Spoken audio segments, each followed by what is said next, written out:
share lang ako na embarrassing experience. Nag-Ayala kami. Wait lang, dala-dala ko.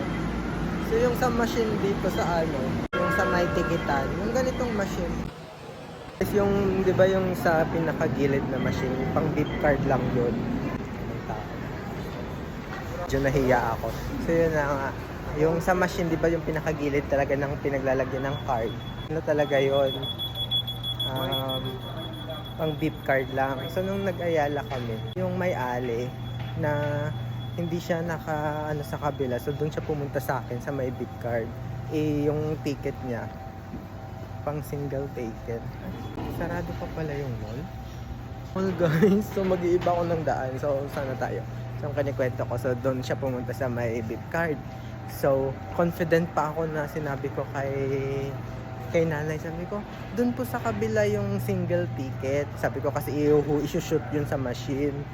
Tapos nung nakita ko yung sa may beep card, may butas na pala yung doon. Siguro iba-ibang mga iba-ibang butas lang, ay iba-ibang lang ng machine sa station yung merong gano'n. Kasi yung dito ngayon sa North EDSA, wala namang butas yung sa pang beep card.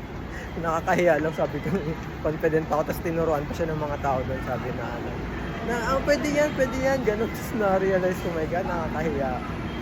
And ako iikot kasi sarado pa ang mall. Yan lang guys, share ko lang yung nakakahiyang moment.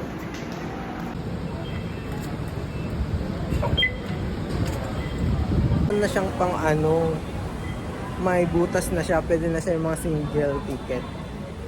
So pero sa ibang mga station parang wala pa rin, parang sarado pa rin siya.